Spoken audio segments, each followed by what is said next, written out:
လောမျိုးတို့ကြီးကျွန်တော်ကြည့်ပါရွှေတို့ပါဒီနေ့မှာတော့ကျွန်တော် YouTube မှာပြောပြပေးခဲ့တယ် VVID က3ကတ်ထဲကနောက်ဆုံးမိတ်ကြံနေတဲ့13956ကတ်က60လို့ထွက်သွားလို့အောင်သွားပြီလည်းဖြစ်ပါတယ်YouTube မှာပြောပြပေးခဲ့တဲ့မွေး8ကွက်လေဒီနေ့မှာ60လို့ထွက်လို့တာဝန်ကြည်သွားပြီပဲဖြစ်ပါတယ်ဗျာဒီတို့မျိုးတွေကကျွန်တော်တနင်္လာနေ့ကမွေး8ကွက်ကိုပဲမွေးနေကြတဲ့အတွက်မရလိုက်ကြတာပါဘူးကျွန်တော်ကြားသိရပါတယ်နော်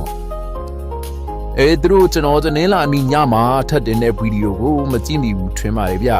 ကျွန်တော်တနင်္လာနေ့ညက1999ထွက်သွားခြင်းကြောင့်ရှိရပေးခဲ့တဲ့မွေး8ကွက်ကိုရပ်ပါမယ်နောက်ဆက်ပြီးတော့မွေး8ကွက်ကျွန်တော်ပြောင်းပေးပါမယ်ဆိုပြီးတော့မွေး8ကွက်ပြောင်းပေးခဲ့ပါတယ်နော်Viber ကမျိုးတွေကတော့ကျွန်တော်ဒီအမေအနီးကရှိရတဲ့မွေး8ကွက်ကိုကျွန်တော်ပြင်ထောက်ပေးထားပါတယ်ရကြပါတယ်ဗျYouTube ကနင်းလာနေမှာကျွန်တော်တနင်္လာနေ့ည YouTube မှာ YouTube ဗီဒီယိုမကြည့်ခဲ့တဲ့အမျိုးတွေကတော့မရကြဘူးလို့တော့ကျွန်တော်ထင်ပါတယ်ဗျအဲ့တော့ YouTube လေးကိုကျွန်တော်ဗီဒီယိုတင်တိုင်းကြည့်ပေးကြဖို့ကျွန်တော်ပြောချင်ပါတယ်နော်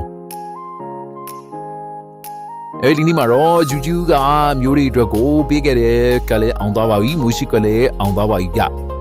Viber ကမျိုးတွေစီကိုပေးထားတယ် VVID က2ကတ်တော့ကြံပါသေးတယ်အဲ့နဲ့ကလည်းသူ့မှာပါတဲ့ထိတ်တိုင်းလာကိုလာမှာပါဗျကျွန်တော်တင်တာမလွဲရင်တော့မနေ့ပြန်မလာခဲ့ရင်တောက်ကြနေမှမလာခဲ့ရင်တနင်္လာနေ့မှလာမယ်လို့ကျွန်တော်ထင်ပါတယ်ဗျOkay 20ရက်နေ့လာ2026တောက်ကြနေအတွက်ကျွန်တော် QN ရွှေတွေအမာစီကတော့တင်9 3ညကြီးပဲဖြစ်ပါတယ်မျိုးတွေကိုကျွန်တော်သိပေးချင်တာတခုရှိပါတယ်ဗျအဲ့ဒါပါလဲဆိုတော့ဗုဒ္ဓဟူးနေ့မနေ့ကဗုဒ္ဓဟူးနေ့မနေ့နှစ်6ညနေခွန်တက်လို့ကြားထားခြင်းကြောင့်126ခွန်အခွေကပြန်ပြီးတော့ထွက်ရမှာပါဗျ126ခွန်ခွေဘူးပြန်ပြီးတော့ထိုးစီကြမှာတယ်126ခွန်ခွေဘူးက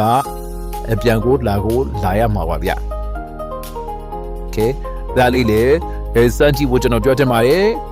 ကျွန်တော်ညိုရီအားလုံးငွေချစ်စင်ဒီကိုကျွန်တော်ပေါ်ပိုင်ဆိုင်နိုင်ကြပါစေလို့ကျွန်တော်ကိပဲကျွေးတော့စူမောကောင်းတောင်းပေးလိုက်ပါတယ်အားလုံးကျေးဇူးတင်ပါတယ်ကြ